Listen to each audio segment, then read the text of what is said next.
மீரா கடையில வேலை பார்த்துக்கிட்டு இருக்கும்போது பேங்க்ல இருந்து மேனேஜர் கால் பண்ணி சண்முக சுந்தரம் இருக்காரான்னு கேட்க, அவர் வெளியே போயிருக்காருன்னு அவரோட பொண்ணு தான் என்கிட்டயே சொல்லுங்கன்னு சொன்னதும், லாஸ்ட் 2 மாசமா இன்ட்ரெஸ்டும் கட்டல, டியூவும் கட்டல, போன் அடிச்சாலும் எடுக்கவும் மாட்டேங்கிறாரு. இந்த கடை ரொம்ப வருஷமா இருக்குன்றத நம்பி தான் லோன் கொடுத்தோம். நீங்க மட்டும் இன்னைக்கு டியூவை கட்டலனா உங்க கடைக்கு நோட்டீஸ் ஒட்டி சீல் வச்சிருவோம்னு சொன்னதும், சார் அப்படிலாம் பண்ணிடாதீங்க, நாங்க கண்டிப்பா கட்டிடுவோம்னு சொல்றா. அப்ப ரொம்ப பயந்துகிட்டே என்ன பண்றதுன்னு தெரியாம ஜெய்சுக்கு கால் பண்ணி விஷயத்த சொல்ல, நீ ஒன்றும் பயப்படாத, 2 மாசம் லோன் அமௌண்ட் கட்டாததுக்கெல்லாம் சீல் வைக்க மாட்டாங்க. நீ ஃபர்ஸ்ட் இன்ட்ரெஸ்ட் அமௌண்ட் எவ்வளவு வந்திருக்குன்னு செக் பண்ணு. நேத்து கடையில சேல்ஸ் அமௌண்ட் எவ்வளவு வந்திருக்குன்னு பாரு. சப்போஸ் அமௌண்ட் கம்மியா இருந்தா கேளுன்னு சொல்றா. அதனால மீராவும் மேனேஜர் கிட்ட வந்து பேங்க்ல இருந்து கால் பண்ணாங்க, டியூ அமௌண்ட் கட்ட வேண்டியது எவ்வளவு பேலன்ஸ் இருக்குன்னு கேட்க, அவரும் 3 லட்சம் ரூபா இருக்குன்னு சொன்னதும், நேத்துக்கும் இன்னைக்கும் கடையோட கலெக்ஷன் எவ்வளவு ஆயிருக்குன்னு கேட்கிறா. அவரும் 1 லட்சம் ரூபா இருக்குன்னு சொன்னதும், சரி அந்த காசை கொடுங்க, நான் பேங்க் வரையும் போயிட்டு வரேன்னு சொன்னா. இல்லம்மா, அப்பா கிட்ட ஒரு வார்த்தை கேட்டுக்கலாம்ல, அதெல்லாம் நான் சொல்லிக்கிறேன்னு காசை வாங்கிட்டு போறா. இங்க கிரிஜாவோட வீட்டுக்கு சிலிண்டர் போட வந்தவர் யாரும் இல்லைன்னதும் கிரிஜாவுக்கு கால் பண்ணி கேட்க, நான் இப்ப வெளியே வந்துட்டேன்னு சொல்லும்போது, அப்ப அங்க ஹரிணியும் சித்தார்த்தும் வந்ததும், நீங்க ஓடிபி மட்டும் சொல்லுங்க, நான் உங்க பக்கத்து வீட்டுக்காரர்கிட்ட கொடுத்துட்டு போறேன்னு சொன்னதும், நான் இப்பதான் குடி வந்திருக்கேன், அவங்களுக்கு என்ன யாருன்னு தெரியாது, 1 நிமிஷம் கொடுங்க, நான் அவங்க கிட்ட பேசிக்கிறேன்னு சித்தும் கிரிஜா கிட்ட பேச, அந்த சிலிண்டர் மட்டும் வாங்கி வச்சிருங்க, நான் வந்து வாங்கிக்கிறேன்னு சொன்னதும் நம்ம பையனும் சரின்னு சொல்றான். இதனால ஹரிணியும் பிளான் கொஞ்சம் கொஞ்சமா ஒர்க் அவுட் ஆகுதுன்னு ரொம்ப சந்தோஷப்படுறா. இங்க அப்பா கடைக்கு வந்ததும் மீரா இல்லாததை பார்த்துட்டு மேனேஜர் கிட்ட அவளை எங்கன்னு கேட்டா, அவரும் ஒன்னும் விடாம எல்லா விஷயத்தையுமே சொல்லிக்கிட்டு இருக்கும்போது மீராவும் அங்க வந்து, பேங்க்ல இருந்து 2 மாசம் டியூ கட்டலன்னு கால் பண்ணாங்கப்பா, அதனால கடையோட கலெக்ஷன்ல இருந்து 1 லட்சத்தையும் அக்கா கிட்ட கொஞ்சம் அமௌண்ட் வாங்கி 1 மாசம் டியூவை கட்டிட்டேன், இன்னும் 1 மாசம் டியூ தான் இருக்குன்னு சொல்லிட்டு கிளம்ப, 1 நிமிஷம் இருமான்னு அவளை கூப்பிட்டு, இங்கே கடையில் நடக்கிற விஷயம், பேங்க் விஷயம் எதையுமே நான் வீட்டில் சொல்றது இல்ல, இனிமேல் கடையில் நடக்கிற எதையுமே வீட்டில் சொல்லக்கூடாதுன்னு சொல்ல, மீராவும் சரின்னு சொல்லிட்டு போறா. இங்கே வீட்டில் சித்தும் ஹரிணி கிட்ட அதை இதன்னு பிட்ட போட்டு கொஞ்சம் ரொமான்ஸ் மூடுக்கு போனா, அதுக்குள்ள கிரிஜா வந்து காலிங் பெல் அடிச்சு எல்லாத்தையுமே கெடுத்து விட்டுறாங்க. அப்புறம் அவனும் வந்து பார்த்து கிரிஜா தான் வந்திருக்காங்கன்னு சொன்னதும் ஹரிணியும் சைடில் வந்து ஒளிஞ்சுக்கிறா.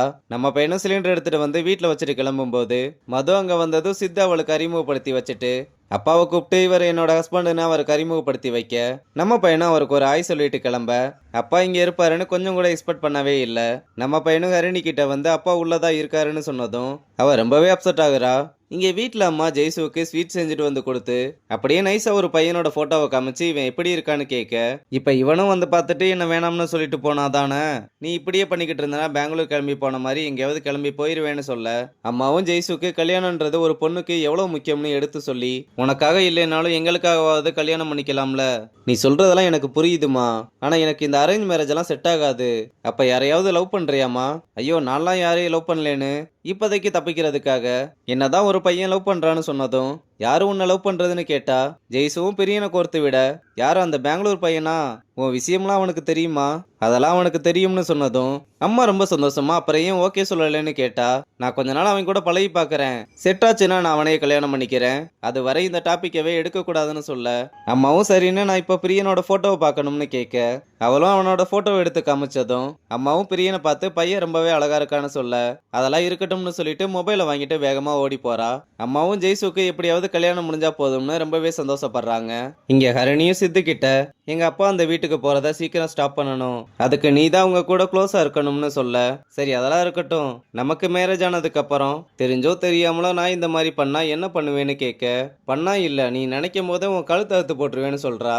அப்புறம் சித்து வீட்டுக்கு வந்ததுமே அப்பா அவனை கூப்பிட்டு, இந்த மாசம் 2 லட்சத்துக்கு மேல செலவு பண்ணிருக்க, எதுக்குடா அவ்வளவு செலவு பண்ணிருக்கேன்னு கேட்டா, நான் சம்பாதிக்கிற காசை தானே நான் செலவு பண்றேன், அதுக்கு கணக்கு சொல்ல வேண்டிய அவசியம் இல்லைன்னு சொன்னதும், உன் பணம் ஏன் பணம்ன்றது பிரச்சனை இல்ல, அந்த பணம் எங்க போகுதுன்றது தான் பிரச்சனை, அந்த பொண்ணுக்காக தானே எல்லா பணத்தையும் செலவழிச்சிட்டு வந்து நிக்கிற, ஆமா நான் லவ் பண்ற பொண்ணுக்கு செலவழிக்கிறேன், அதுல என்ன தப்பு, உங்களுக்கு பிடிக்கும் பிடிக்காதுன்றதுக்காக என்னோட லவ்வை என்னால சாக்ரிஃபைஸ் பண்ண முடியாது, டேய் நான் ஒன்னும் எனக்காக வேணாம்னு சொல்லல, நம்ம ஃபேமிலிக்காக தான் சொல்றேன்னு சொன்னா, நானும் பார்த்துக்கிட்டே இருக்கேன், ஆரம்பத்துல இருந்தே உங்களுக்கு ஹரிணியை பிடிக்கல, எதுக்காக வேணாம்னு சொல்றீங்கன்னு எனக்கு இப்பவே தெரிஞ்சாகணும்னு கத்த, காரணம் அந்த பொண்ணு இல்லடா, அந்த பொண்ணோட அப்பா தானு, அந்த பொண்ணோட குடும்பத்தை பத்தி விசாரிச்சு பார்த்ததுல அந்த பொண்ணோட அப்பாவுக்கு அவங்க அம்மா மட்டும் இல்லாம இன்னொரு லேடியோட தொடர்பு இருக்குன்னு சொன்னதும் அம்மா இதை கேட்டு ரொம்பவே சாக்காகுறாங்க.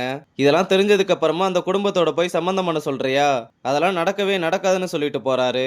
அம்மாவும் வந்து என்னடா இவ்வளவு நடந்திருக்கு, என்கிட்ட ஒரு வார்த்தை கூட சொல்லலைன்னு கேட்டா, அவன் அதுக்கு பதிலே சொல்லாம அங்க இருந்து போறான். அப்புறம் மறுநாள் காலையில அவனுக்கு காப்பி போட்டு வந்து கொடுத்து, அப்பா பேசின விஷயத்தெல்லாம் ஹரிணி கிட்ட சொல்லாத, ரொம்ப வருத்தப்படுவான்னு சொன்னா. அவ ஏற்கனவே வருத்தத்துல பக்கத்துல தாமா இருக்கான்னு. அவ என்னோட லவ்வை ஏத்துக்காம இருந்ததுக்கு காரணமே அவங்க அப்பா தான்னு சொன்னதும், அப்ப இந்த விஷயம்லாம் உனக்கு முன்னாடியே தெரியுமாடா? அவ எப்பவோ என்கிட்ட எல்லாத்தையுமே சொல்லிட்டான்னு சொன்னதும், உன்கிட்ட எதையும் மறைக்க கூடாதுன்னு எல்லாத்தையுமே சொல்லிட்டா பாருன்னு அவளை பாராட்டுறாங்க. அப்ப அப்பா 2 பேரும் பேசிக்கிட்டு இருக்கதை கேட்டுட்டு வர, அம்மாவும் அவரை எப்படியாவது திருத்துற வழியை பாருடான்னு சொல்லும்போது, அப்பா அங்க வந்து உங்க அம்மாவே சொல்லிட்டா, ஒழுங்கா திருந்துற வழியை பாருடான்னு சொல்லிட்டு போறாரு. சித்தும் இவர் வேற நம்ம என்ன பேசிக்கிட்டு இருக்கோம்னே தெரியாம வந்து காமெடி பண்ணிட்டு போறாருன்னு புலம்பிக்கிட்டு இருக்கான். இங்க ஜக்குவும் மீனுவும் ஒரு கஃபேல இருக்கத மது பார்த்துட்டு வந்து, கொஞ்சம் கூட கில்ட்டே இல்லாம உன்னால எப்படி இப்படி இருக்க முடியுது? இவனெல்லாம் நம்பிராத, நல்லா கொஞ்ச நாள் பழகிட்டு கலட்டி விட்டுருவான். கேட்டா ஃப்ரெண்டா தான் பழகுனேன்னு பச்சையா போய் சொல்லுவான். இவனை நம்பிலாம் ஏமாந்து போயிடாதுன்னு சொல்லிட்டு போறா. மினுவும் என்னடா அவன் உன்னை இப்படி திட்டிட்டு போறா, நீ அமைதியா இருக்க, நான் உன்னை புரிஞ்சுக்கிட்ட வர நீ அந்த மாதிரி பையன்லாம் கிடையாது, நீ அவளை லவ் பண்ணியான்னு கேட்க, ஜக்கு எதுவுமே சொல்லாம அமைதியா இருக்கவும், மினுவும் நீ அவளை லவ் பண்ணியிருக்கேன்னு சொல்றா. அவனும் வேற வழி இல்லாம மினு கிட்ட நடந்த எல்லா விஷயத்தையுமே சொல்லி, இப்ப சொல்லு நான் எப்படி அவளை லவ் பண்ண முடியும்னு கேட்க, நீ இதெல்லாம் அவகிட்டயே சொல்லியிருக்கலாமேடான்னு சொன்னா, இல்ல அவளை பொறுத்தவரை நான் கெட்டவனாவே இருந்துட்டு போட்டும், இந்த வழி என்னோடவே இருக்கட்டும்னு சொல்றதோட இந்த எபிசோட முடிச்சிருக்காங்க.